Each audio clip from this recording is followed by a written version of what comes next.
한 15분 전부터 우리가 찬송을 부르는데 찬송 인도하시는 분이 오늘은 히브리식으로 한번 인사하시죠 하고는 서로 옆 사람 보면서 샬롬 이렇게 인사를 시켰는데 우리 같이 한번 더 해보겠습니다. 우리 옆에 있는 분 보시고 샬롬 인사 한번 해보시죠. 네.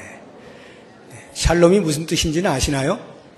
예, 오래 다니신 분들은 다 아시죠. 우리 교회식 인사니까 다 아시는데 혹시라도 그 뭔 소리요 이렇게 하시는 분들은 이게 히브리어로 평화라고 하는 단어입니다. 그러니까 우리나라 말로 아주 좋은 인사가 있죠. 안녕하세요라고 하는 거. 이게 똑같은 말이에요. 우리는 안녕하세요, 안녕히 계세요, 안녕히 가세요 여러 가지가 있습니다만 거기서는 샬롬 하면 끝납니다. 헬라어에서는 에이레네라고 하는 단어인데요. 이 샬롬이나 또는 에이레네라고 하는 평화라고 하는 뜻을 가진 이 단어가 성경에 자그마치 400회 이상 나옵니다. 그래서 우리 한글 성경 번역본에는 그것이 똑같이 평화라고 하는 단어로 번역되는 것이 아니고요. 문장에 따라서 어떤 경우에는 평화 또는 화평, 평안, 평강 또는 안녕, 안위, 안전, 번영, 건강 아주 다양하게 번역이 되어 있어요. 그러니까 그런 의미들을 이 샬롬이라고 하는 단어가 다 담고 있다라고 하는 말인데요. 예수님께서 오늘 화평하게 하는 자는 복이 있나니 라고 할 때 이 화평, 샬롬 또는 에이레네라고 하는 것도 다양한 의미들을 담고 있다라고 보시면 됩니다. 근데 이 평화라고 하는 것은요, 우리 기독교인들뿐만 아니라 모든 사람들이 다 추구하고 염원하는 것입니다. 누구나 다 평화롭기 원하지 그렇지 않은 사람 아무도 없어요. 전쟁의 광기를 일으키는 일부 극소수의 사람을 제외하고는 모든 사람들은 다 평화롭기를 원하는 것입니다. 그러면 예수님께서 지금 말씀하고 계시는 이 평화라고 하는 것, 화평하게 하는 자는 이라는 말을 하셨을 때 이것이 우리가 보편적으로 이해하고 알고 있는 그러한 평화에 대한 이야기일까? 라고 하는 것부터 먼저 생각을 할 필요가 있어요. 왜냐하면 예수님께서 지금 말씀하고 있는 것은 산에 올라가서 제자들에게 말씀을 하는 산상수훈인데 이 산상수훈은 그냥 예수님이 어느 날 갑자기 생각나서 얘들아 모여라 하고는 교훈의 말씀을 주시는 것이 아니고요. 전혀 다른 새로운 하나님의 나라가 이 땅에 출현하였음에 따라서 그 하나님 나라의 백성들은 지금까지 너희들이 살아왔던 방식과는 다른 법을 적용하여 살아야 한다라고 하면서 그 새롭게 등장한 하나님 나라에 살아가는 하나님 나라 백성으로서 지켜야 할 수칙으로 주어진 말씀들이에요. 그렇게 본다면 세상에서 이미 모든 사람들이 이해하고 있는 그러한 평화의 내용을 반복하여서 그런 사람이 복이 있다라고 말씀하시지는 않을 것이다 라는 생각이 듭니다. 무엇보다도 우리 예수님께서 당신 스스로 내가 주는 평화는 세상과 다르다라는 말씀을 하시죠. 우리 요한복음 14장 27절 말씀 같이 한번 읽어봅니다. 평안을 너희에게 끼치노니 곧 나의 평안을 너희에게 주노라. 내가 너희에게 주는 것은 세상이 주는 것과 같지 아니하니라. 주님이 주시는 것은 세상이 주는 것과는 다른 평안. 이 다른 평안. 그래서 화평하게 하는 자는 복이 있나니 하고는 그 복의 내용으로 주신 말씀이 뭡니까? 그들이 하나님의 아들이라 일컬음을 받게 될 거라는 거예요. 우리가 생각할 때 분쟁이 있는 곳에 평화를 만들어냈어요. 그러면 어떤 상을 받아야 됩니까? 노벨 평화상 받아야죠. 노벨 평화상. 뭐 이런 거를 받아야 저 사람 정말 훌륭한 일을 했구나. 화평하게 하는 일을 정말 제대로 했구나. 뭐 이렇게 이제 평가를 받지 않겠습니까? 그런데 예수님은 노벨 평화상 같은 그러한 말씀을 하지 아니하시고 엉뚱하게도 하나님의 아들이라 일컬음을 받게 될 것이다. 상치고는 그게 뭔 상이지? 라는 생각이 들 만큼 평범하고 그 안에 들어있는 의미를 잘 모르겠는 거예요. 그만큼 예수님은 지금 평화에 대해서 말씀하실 때 세상 사람들이 흔히 알고 있음직한 그러한 평화에 대한 이야기가 아니라는 것을 우리가 짐작할 수가 있어요. 그래서 이 복에 대해서는 나중에 이제 말씀을 드리고, 그러면 과연 우리가 보통 알고 있는 세상에서 만들어진 평화라고 하는 것은 어떤 것들이 있을까를 먼저 살펴보고, 그 다음에 예수님이 하신 말씀 참 평화에 대해서 우리가 생각을 해볼 텐데요. 제가 이 땅에 이렇게 존재하겠거니라고 생각이 되어지는 평화들을 크게 한 4개의 카테고리로 이렇게 나누어 보았어요. 그리고 제가 하나하나마다 제 나름대로 그냥 이름을 붙여 보았는데 그게 얼마나 적합한 이름인지는 잘 모르겠습니다만, 제가 이제 하나하나 한 4가지를 설명을 드리는데, 설명을 들어보시면 이런 거 이렇게 이해가 되실 거예요. 그 첫 번째는 껍데기 평화라고 제가 이름을 지어봤는데요. 이 땅에는 껍데기 평화가 있습니다. 그러니까 겉은 평화인데 속은 사실 그렇지 않은 것, 표리가 부동한 그러한 평화가 있습니다.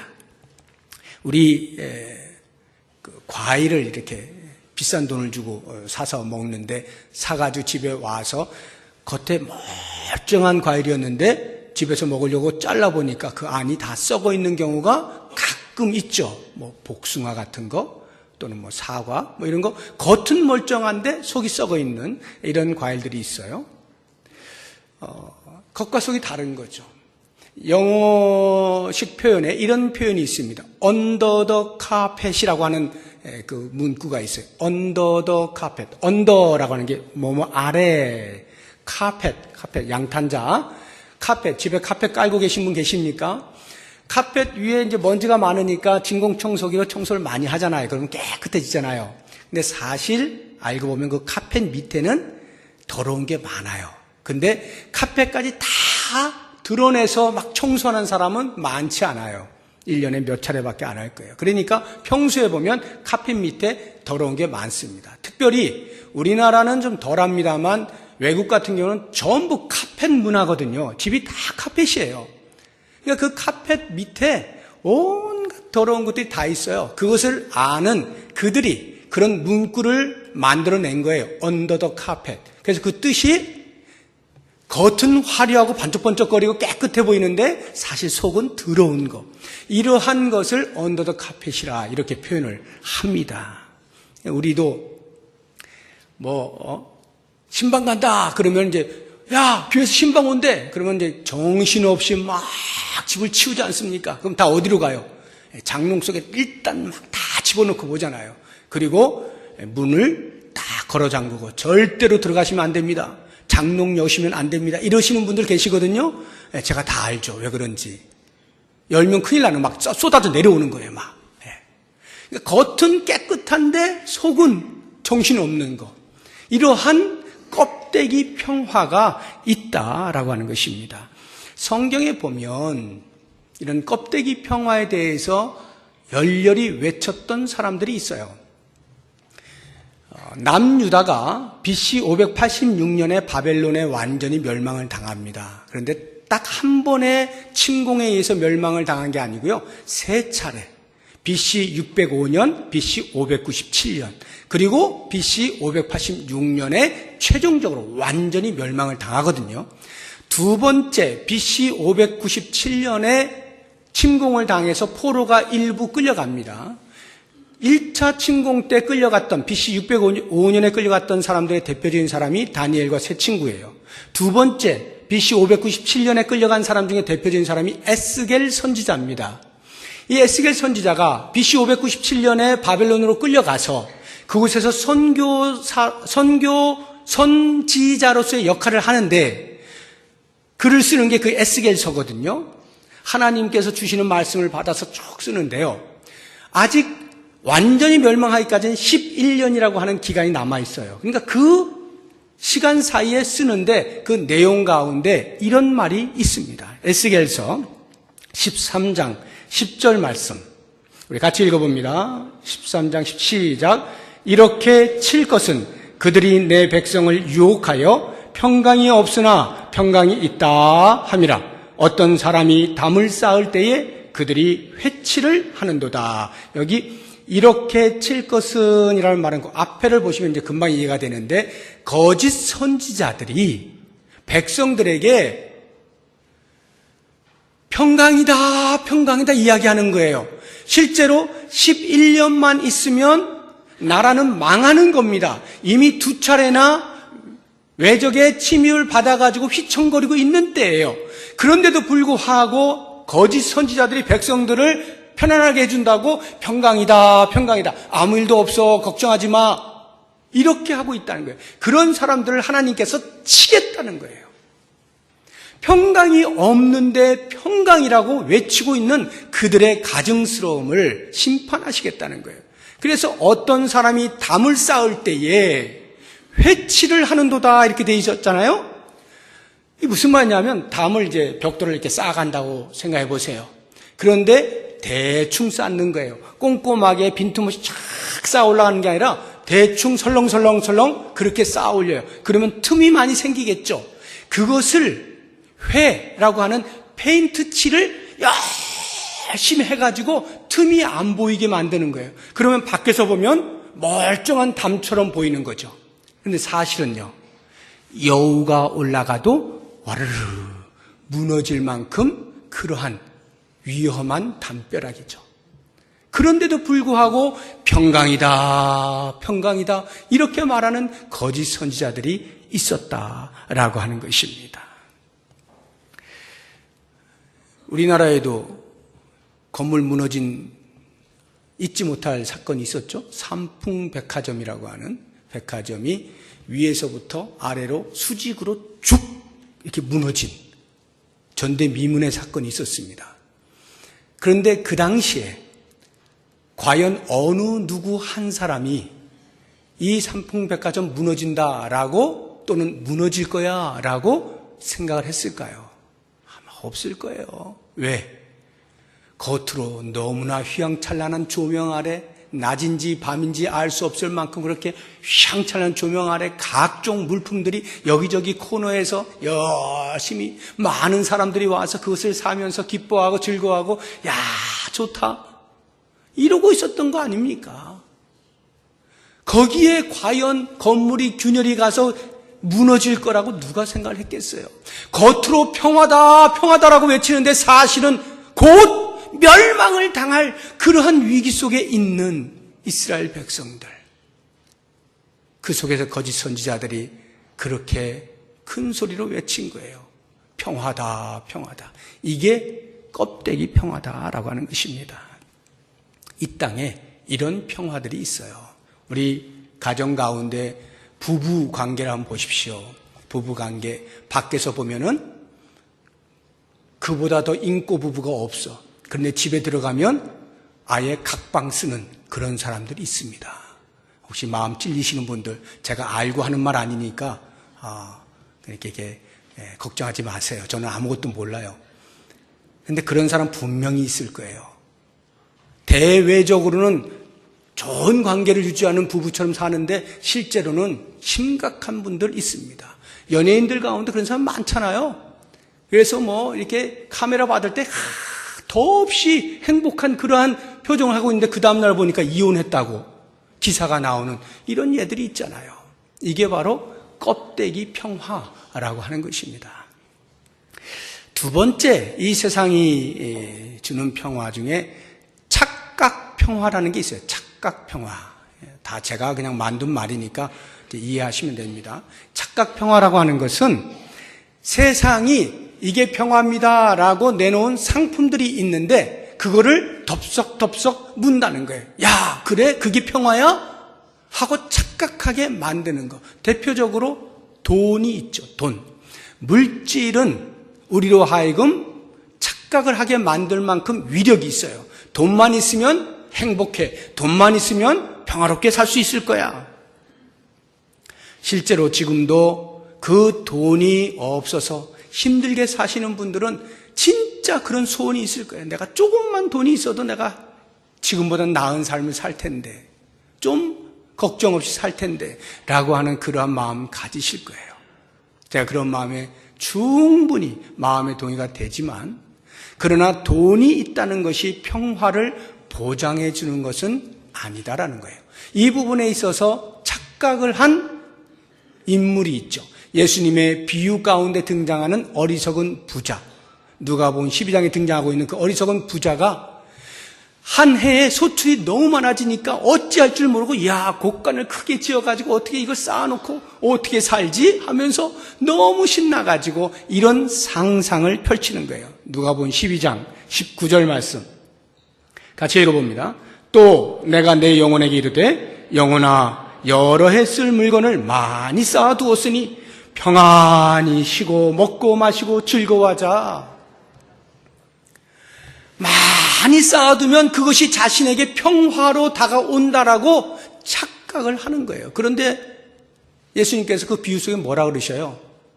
야, 이 사람아, 내가 오늘 밤 너의 영혼을 취하면 과연 그 모든 자랑했던 재물들이 누구 것이 되겠느냐? 라고 말씀을 하시면서 물질의 평화가 있을 것이다 여기고 그것을 추구하는, 그것만 추구하는 그러한 사람들에게 경각심을 불러일으켜주는 말씀이죠. 실제로 그런 예들이 많잖아요. 돈 때문에 싸우고 돈 때문에 다투고 형제고 가족이고 없잖아요. 돈 때문에. 그 돈이 나에게 행복을 가져준다라는 그 착각 때문에 강도짓을 하잖아요. 도둑질을 하는 거 아닙니까? 그 돈이 나를 평화롭게 만들어줄 것이다라고 하는 착각 때문에 내 인격을 다 팔아먹으면서 돈을 벌려고 하는 것 아닙니까? 이런 것들이 전부 착각이다라는 거예요. 권력도 마찬가지예요. 권력도 세상이 내놓은 상품 중에 하나예요. 자, 권력 가진 사람은 참 평화로울 것입니다. 그 앞에서 모든 사람이 다 무릎을 꿇을 것이니까 얼마나 좋겠습니까? 라고 내놓은 상품이에요. 근데 권력이 과연 그러할까요? 권력을 쥐면 평화로울까요? 그렇지 않습니다. 이 권력 때문에 희한한 일이 많이 생기는데 성경에도 대표적인 인물이 하나 있습니다. 압살롬이라고 하는 다윗의 아들이 바로 그 경우인데요. 이렇게 합니다. 사무엘하 15장 6절 같이 읽어봅니다. 이스라엘 무리 중에 왕께 재판을 청하러 오는 자들마다 압살롬의 행함이 이와 같아서 이스라엘 사람의 마음을 압살롬이 훔치니라. 이것은 압살롬이 쫓겨갔다가 요압 장군에 의해서 다윗 왕의 환심을 사서 다시 궁으로 돌아온 다음에 일어난 일인데요. 그 당시에는 왕이 성문에 다 앉아 있으면 백성들이 와가지고 자기의 문제들을 내놓는 거예요. 왕이시여, 저의 문제를 해결해 주십시오. 재판해 주십시오. 이렇게 한단 말이에요.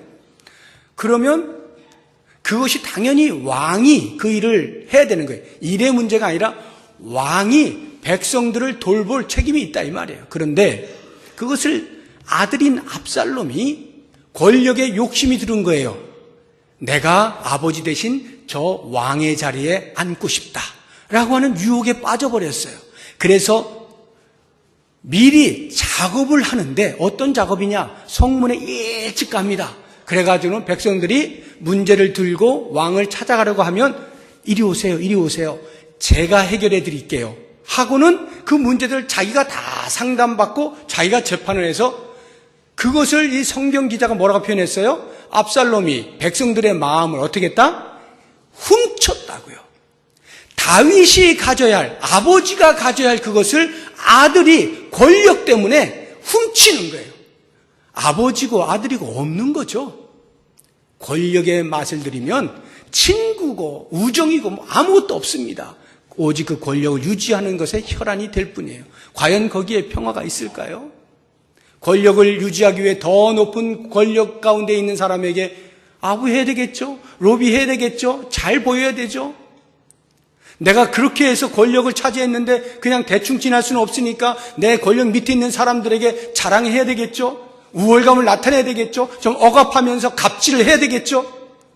이런 것들, 그 권력이 하루아침에 무너지지 않을까? 잠을 제대로 못 이루면서 정적은 어디에 숨어 있지 않을까? 살펴보면서 두 발 뻗고 잠을 제대로 자겠습니까?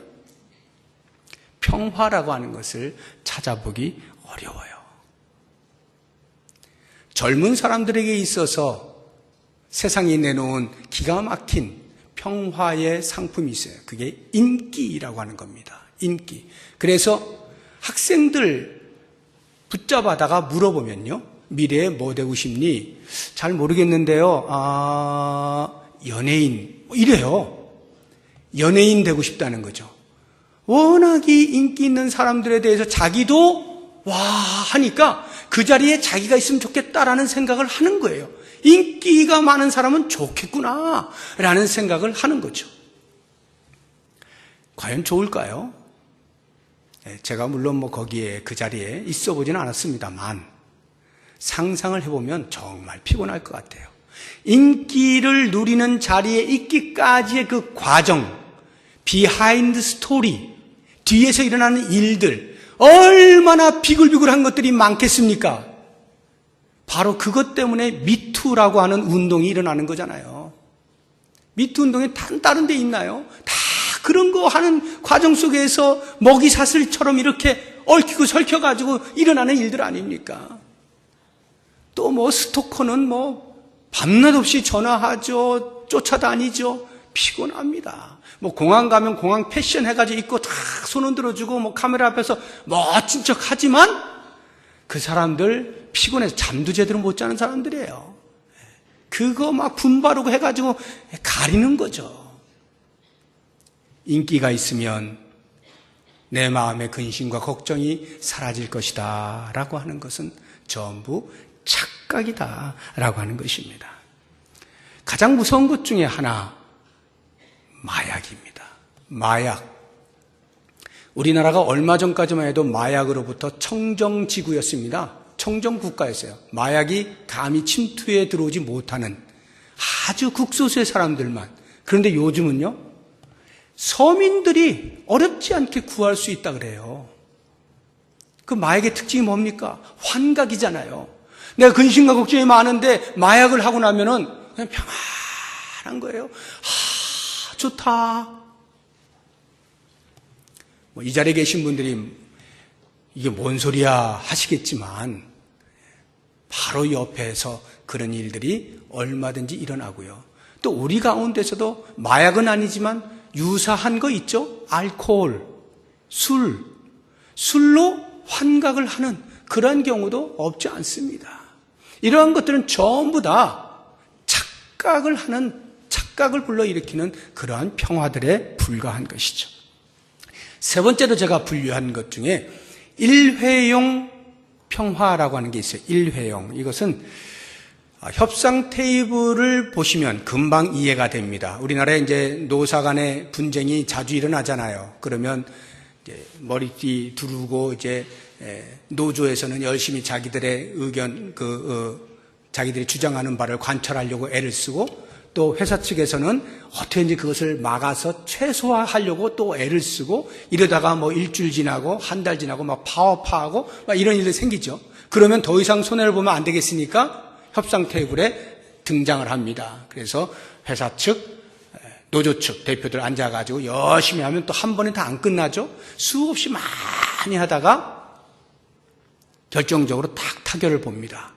타결 보면 그 다음 어떻게 하나요? 그 다음 순서는 카메라 기자들 앞에서 회사 대표 한 사람하고 노조 대표 한 사람이 악수하는 겁니다.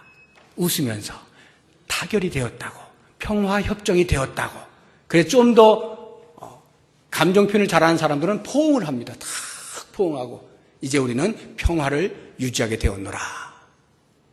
근데 그렇게 하고 몇 년 지나지 않아서 또 하죠. 또 데모하고 막 이렇게 또 협상 테이블에 앉고. 그러니까 일회용이라는 거예요. 우리가 일회용 컵 한 번 마시고 버리잖아요. 그냥 툭툭 버리잖아요. 그런 것처럼 평화라고 찾아온 것이 지속적인 것이 아니라 일회용이에요. 그 다음 보면 또 해야 되고 또 해야 되는 것입니다.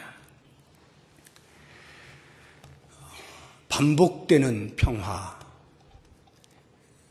국제사회에서 평화적인 분쟁이 있는 나라들의 중재를 서서 평화를 만들어낸 사람으로 길이 남는 대표적인 사람이 헨리 키신저라고 하는 사람이에요. 키신저 많이 들어보셨죠? 키신저 씨의 지금 생존 인물입니다. 그분 연세가 우리나라 나이로 97세, 우리 조수영 장로님하고 같은 연세입니다. 97세인데 이분이 1970년대에 정말 세계 곳곳을 안 돌아다닌 곳이 없어요. 그 가운데서도 73년도에 월남을 가서, 베트남이죠. 거기 가서 월남군과 월맹군이 극도로 대치하여 싸울 때 그 중재를 해가지고 극적으로 평화협정을 맺게 합니다. 이것이 그 공로가 인정이 되어져서 1973년도에 노벨 평화상을 받거든요. 그러니 이제 평화가 찾아온 거잖아요. 야, 평화다. 그런데 놀랍게도 2년이 채 못 되어서 그 평화협정이 체결된 이후 2년 만에 월맹군이 월남을 다시 쳐들어가서 초토화를 시켜버려요. 그때 이 월남 사람들이 전부 도망을 가죠. 망명하고 다 흩어져 버립니다. 그러니까 이런 어떤 협상한다는 것은요, 그때 일회용에 불과한 거예요. 이스라엘과 팔레스타인 관계를 보세요. 얼마나 오랫동안 수도 없이 많은 평화협정을 맺어왔습니까? 그런데도 그 다음 날이면 심기가 틀리면 바로 폭격기 떨어뜨리는 거예요. 자폭하는 거예요. 막. 이런 일이 지금도 계속 일어나고 있어요. 우리나라는 어떻습니까? 지금 미국과 북한이 회담을 하면서 뭐 평화협정을 할 것 같이 지금 계속 움직이고 있지 않습니까? 쉽지 않은 이야기입니다. 설사 체결이 된다 하더라도 그게 우리에게 영원한 평화를 가져다 준다는 건 꿈도 꾸지 말아야 됩니다. 일회용에 불과한 거예요. 그런 것들은. 이해 타산에 맞지 않으면 바로바로 뒤집어 버리는 거예요. 언제 평화가 있었느냐? 사라져 버립니다. 이것이 바로 일회용 평화라고 하는 거예요. 이 땅이 내놓은 평화 가운데 우리 기독교인들이 아주 조심해야 되는 이 네 번째 평화, 이것을 저는 위장평화라고 이렇게 이름을 붙여봤는데, 위장평화라고 하는 것은 그리스도인들이 오해하기 쉬운, 딱 오해하기 쉬운 그러한 평화예요. 평화로운 세상을 만들기 위해서는 기독교가 세상을 지배해야 된다라고 하는 이거예요. 기독교가 세상을 지배하면 이 땅에 평화가 도래할 것이다 라고 하는 생각, 이거 위험한 거예요. 위장평화입니다. 그래서 우리나라에서도 예수 믿는 사람이 대통령 된 경우가 몇 번 있었잖아요. 그때 여러분 어떻게 하셨습니까? 저도 예외가 아닌데요. 기대가 컸어요. 예수 믿는 사람이 대통령이 되었으니, 장로가 대통령이 되었으니, 야, 이제 우리나라에도 평화가 도래하는가 보다 해서 저도 모르는 사이에 그냥 찍어줬거든요. 될 것이다. 이제 나라가 제대로 되겠구나. 시간이 흘러서 역사는 어떻게 평가하나요?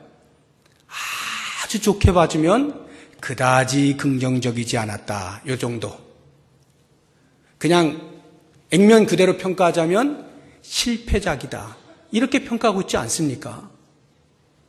기독교인이 대통령이 됐는데 평화가 어디 가버렸어요? 그런데 우리는 그렇게 생각하는 거예요. 기독교가 지배하면 세상에 평화가 올 것이다. 그래서 서양에 가면, 이제 미국에 특별히 가면 영어에 이런 단어가 있는데요. 크리스텐돔이라고 하는 단어가 있어요. 이게 무슨 뜻이냐면 기독교 국가라는 뜻이에요. 또는 기독교 성, 이런 걸 말하는 거예요. 기독교로 큰 성을 이룬 거, 이게 크리스텐돔이에요. 또는 어떤 한 일대기를 거쳐서 기독교가 지배한 이런 거, 이런 게 크리스텐돔이에요. 미국에 보면은 크리스텐돔이라고 하는 단어가 들어간 책 제목이 수를 헤아릴 수 없을 만큼 많습니다. 그렇게 많은 사람이 그 저수를 했어요. 크리스텐돔에 대해서. 대부분이 부정적으로. 크리스텐돔은 무너져야 한다. 이러한 것으로 많은 사람들이 책을 썼어요. 이 크리스텐돔의 대표적인 그 내용이 뭐냐 하면 힘입니다. 힘. 기독교가 힘을 가져야 된다. 그러면 세상이 평화로워질 것이다. 라고 하는 거거든요. 그런데 한번 보세요. 인류 역사 가운데 크리스텐돔이 가장 꽃피웠던 때가 언제입니까? 단언코 중세시대라고 말할 수 있어요. 중세시대. 그 중세시대에는요, 나라를 다스리는 황제가 교회를 다스리는 교황에게 와서 무릎을 꿇는 시대예요. 그러니까 이 교회의 힘이라는 게 얼마나 컸는지를 짐작할 수가 있겠죠. 그러한 중세시대를 역사학자들이 평가할 때는 기독교의 암흑기라고 말하는 거예요. 힘이 있어서 나라 전체에 평화를 가져다 줄 줄 알았는데 기독교의 암흑기, 그래서 그 중세시대를 기독교 역사에서 잘라서 떼어내서 버려버리고 싶어하는 그러한 심정인 거예요. 그만큼 힘이 있는 시대에 기독교는 실제 본질에 있어서는 무력하게 되었다. 이것이 바로 위장평화라고 하는 것입니다. 그래서 우리가 신학적으로 잘 따르고 있는 칼빈이라고 하는 분 많이 들어보셨죠? 이 칼빈이 제네바에 살고 있었을 때 제네바 도시를 거룩한 도시로 만들고 싶었어요. 그래서 그가 시행한 것 중에 하나가 그곳에 있던 이교도들을 전부 다가 색출해가지고 화형을 시켜버렸어요. 그 당시에는 드디어 이 제네바 도시가 거룩하게 되는구나, 기독교로 꽉 차게 되는구나, 이렇게 생각을 했죠. 근데 지금 오늘날의 역사학자 가운데서 미친 사람 아닌 다음에는 그걸 잘했다라고 말하는 사람은 없어요. 힘으로 마치 기독교가 완전히 다스리면 될 것 같이 여겨지지만 실제로는 그렇지 않다는 거죠. 우리나라에서 그러한 칼빈의 그 제네바의 거룩한 도시 만드는 그거에 본따서 과거 성시화 운동이라고 하는 말을 많이 쓴 적이 있어요. 성시화 운동. 서울을 하나님께 바치자, 광주를 하나님께 바치자, 뭐 이런 그 기독교의 아주 열정적인 분들이 그러한 외침을 했어요. 아주 정상적인 분들입니다. 그런 분들이 성시화 운동에 앞장서 지금도 성시화 운동 본부가 있어요. 저는 한 영혼이 예수를 믿는 일에 있어서 그 도시 안에 한 영혼이라도 예수를 믿게 하는 그 일에 전적으로 투자하고 애를 쓴다는 면에서는 아무 이의가 없어요. 당연히 그렇게 해야 돼요.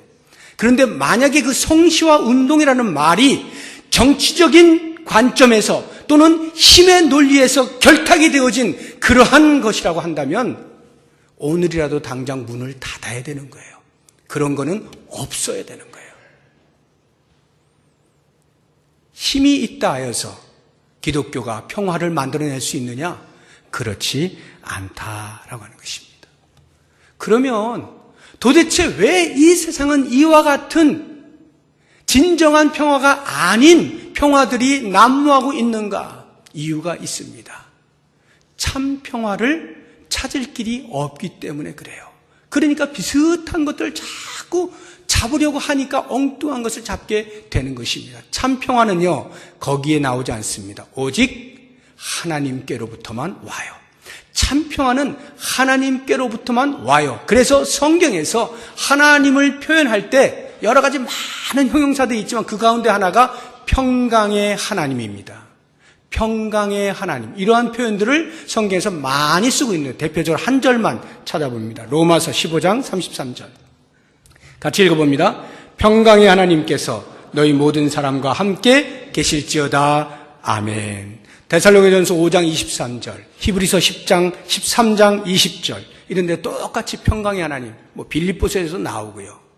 왜 하나님을 평강의 하나님으로 표현하느냐? 간단합니다. 이유가 하나님이 그 평강을 지으셨기 때문이에요. 이사야서 45장 7절 말씀 우리 같이 봅니다. 나는 빛도 짓고 어둠도 창조하며 나는 평안도 짓고 환난도 창조하나니 나는 여호와라. 평안을 지으시는 분이에요. 평안을 지으시는 분이니까 당연히 그 평화가 어디서부터 오겠어요? 하나님께로부터 오는 거죠. 참 평화는 하나님께로부터만 오게 되어 있는 거예요. 이 평화가 최초 인간인 아담과 하와의 마음속에 심겨져 있었어요. 그래서 그 평화를 하나님과 아름다운 교제를 통하여 누리고 있었어요. 그런데 죄라고 하는 것이 들어오면서 이 마음에 심겨진 참 평화가 사라져버린 겁니다. 잃어버린 거예요. 변질되었어요. 왜곡되었어요. 더 이상 참 평화를 어디서 찾아야 될지 몰라요. 하나님과의 관계가 단절될 때, 죄로 인해서 단절될 때 그들의 마음에 있던 참 평화도 사라지는 거예요. 그러니까 진정한 평화라고 하는 것은 오직 하나님과의 관계가 형성되어질 때만이 가능하다는 것을 알 수가 있죠.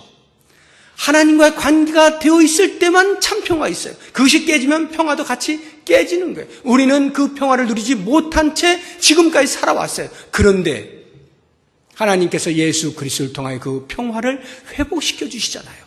예수 그리스도 십자가에 못 박아 속량케 하심으로 우리로 하여금 그 믿음 안에서 하나님과의 관계가 다시 회복되어짐으로 평화를 찾을 수 있게 만들어주시지 않습니까?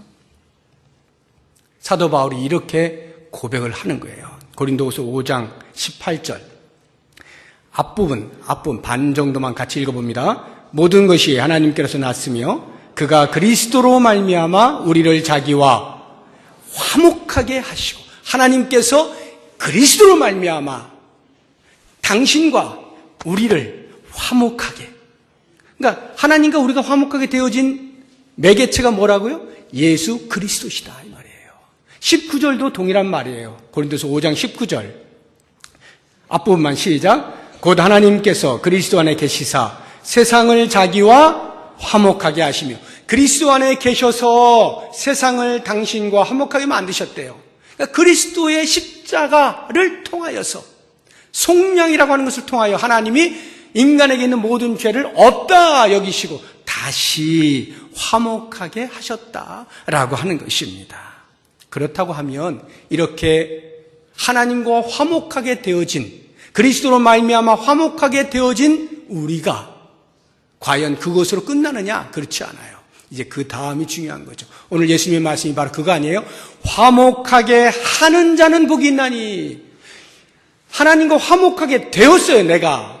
그런 사람, 그 정체성을 가진 사람은 이제는 화목하게 하는 사명을 이루어 가야 한다는 것입니다. 정체성이 있는 사람은 그 정체성에 걸맞은 사명을 따라 살아야 한다라고 하는 것입니다. 그래서 두 가지 책임이 생기는데, 하나는 다른 사람을 하나님과 화목하게 만드는 일에 역할을 하는 책임, 또 다른 하나는 사람과 사람 사이에 화목을 도모하도록 만드는 책임, 이 두 가지 책임이 하나님과 화목하게 된 자에게 주어졌다라고 하는 것입니다. 성도의 정체성은 사명을 유발하는 거예요.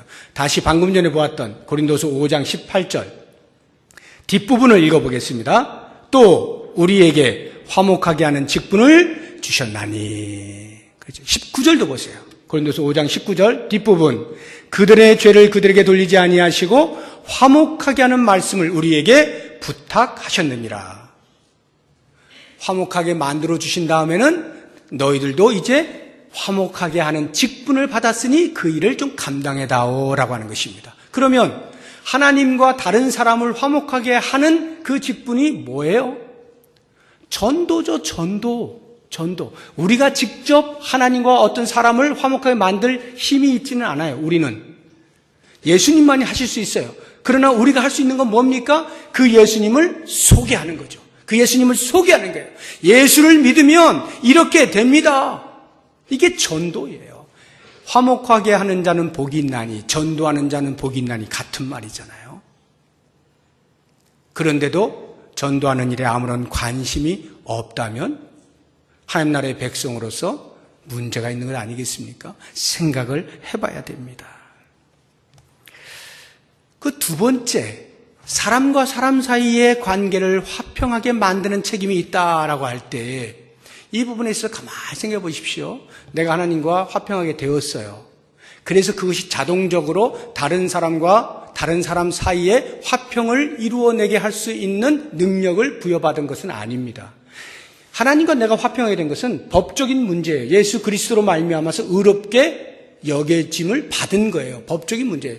산다고 하는 것은 다른 문제예요. 내가 산다라고 할 때는 그 하나님과 화평하게 된 것을 내 일상의 삶에서 계속 경험해야 되는 거예요. 아, 그렇군요. 주님 감사합니다. 감사합니다. 저로 하여금 그 그리스도의 은혜를 깨닫게 하시니 감사합니다 하고 일상의 삶에서 계속 깨닫게 되어질 때, 경험하게 되어질 때 내 마음속에 평화가 유지가 돼요. 이러한 사람이 다른 사람과 사람 사이의 화평을 도모할 수가 있는 거예요. 피스메이커라고 하는 것은 내가 경험하지 못하는데 다른 사람을 만들어낼 수가 없죠. 그러니까 내가 먼저 경험해야 돼요. 이 경험이라고 하는 것은요, 평화라는 것이 주변의 환경이 평안해서 평안한 게 아니에요. 바다에 가면 풍랑이 막 일지 않습니까? 광야에 가면 어려운 일들이 많이 있지 않습니까? 그러한 인생을 살아가고 있는 동안에 환경적으로는 계속해서 어려움들이 많이 있지만 그리스도를 믿는 믿음 안에서 하나님과의 화평됨의 그 크기를 경험하면서 평상심을 유지하고 있는 이게 경험하는 거예요. 그러한 사람이 사람들 사이에서 피스메이커가 될 수 있다라고 하는 것입니다. 그래서 우리는 꼭 이러한 피스메이커에 대한 추구가 있어야 돼요. 하나님과 화목하게 된 자로서 주님 저를 사용하셔서 평화의 도구가 되게 해주십시오. 제가 학창시절에 그리고 청년시절에 70년대, 80년대 많이 불렀던 노래가 있어요. 성 프란시스가 지은 평화의 기도라고 하는 시를 곡을 이렇게 붙여가지고 부른 노래인데요. 주여 나를 평화의 도구로 써주소서 미움이 있는 곳에 사랑을 이렇게 쭉 나가는 이게 중창으로 굉장히 아름다운 화음을 내면서 엄청난 인기를 끌었어요. 저도 굉장히 많이 불렀던 그 찬송인데 우리가 한번 그 가사를 한번 보도록 하겠습니다. 같이 한번 쭉 읽어보겠습니다. 주여 나를 평화의 도구로 써주소서 미움이 있는 곳에 사랑을 상처가 있는 곳에 용서를 분열이 있는 곳에 일치를 의혹이 있는 곳에 믿음을 심게 하소서. 그 다음 위로받기보다는 위로하고 이해받기보다는 이해하며 사랑받기보다는 사랑하며 주님을 온전히 믿음으로 영생을 얻기 때문이니 주여 나를 평화의 도구로 써주소서. 이것이 우리의 삶이어야 돼요. 그렇게 살잖아요. 그러면 예수님이 말씀하시는 거예요. 화평하게 하는 자는 복이 있다. 그 복이 뭐라고요? 하나님의 아들이라 일컬음을 받게 된다. 이게 왜 복일까? 하나님의 아들로 일컬음 받는 게 왜 복일까? 물론 천국 시민권자가 된다. 천국에 들어갈 수 있게 된다라고 하는 면에서 당연히 복입니다. 그러나 그것보다 더 중요한 것은 우리가 이제 믿음 생활을 하면요. 초보의 때에는 잘 모릅니다. 그러니까 그냥 이 기독교를 통해서 내가 원하는 것을 좀 얻으면 좋겠다라는 생각이 많아요. 그래서 좀 건강해지면 좋겠다. 주님이 나를 사랑하셔서 돈도 좀 잘 벌 수 있게 해주면 좋겠다. 우리 자녀들이 좀 잘 될 수 있으면 좋겠다. 이런 것이 우리의 소원이 돼요. 그런데 믿음이 점점 깊어지잖아요. 아마 여기 계신 분들 가운데 대부분이 동일할 텐데요. 믿음이 점점 깊어질수록 그 소원하는 바가 한 가지로 일치가 됩니다. 그것은 예수 닮기 원한다는 거예요. 내가 예수님처럼 살고 싶다. 내가 예수님을 닮으며 살고 싶다. 다른 사람들이 나를 보고 너는 참 예수님같이 사는구나 라는 말을 듣고 싶다. 이게 우리의 소원이 되어 있거든요. 그러면 보세요. 하나님의 아들이라 일컫는다라고 하는 말의 진정한 의미는 하나님의 아들 다음으로 인정받게 될 것이다. 이 뜻이에요. 하나님의 아들 다음. 예수님답게 예수님처럼 그렇게 사는구나라고 하는 복을 누린다는 거죠. 우리의 추구하는 바 이것보다 더 큰 복이 어디 있겠어요? 예수님처럼 될 수만 있다면 우리는 어느 곳에서나 복음을 전하여 사람들을 하나님과 화목하게 하는 일의 매개체가 되어지고 분열이 있는 곳에, 다툼이 있는 곳에, 상처가 있는 곳에, 눈물이 있는 곳에, 아픔이 있는 곳에 내가 가서 사랑을 만들어내고 일치를 만들어내고 용서를 만들어내고 믿음을 만들어내는 이러한 삶, 이것이 우리의 진정한 복이 아니겠습니까? 우리 모든 성도님들 앞으로의 삶 가운데에서 피스메이커로서의 아름다운 삶을 사시기를 주의 이름으로 축복합니다. 기도하겠습니다. 하나님 아버지, 그렇게 살겠습니다. 우리를 사용하여 주시옵소서. 예수님의 이름으로 기도드립니다. 아멘. 우리 다 같이 일어나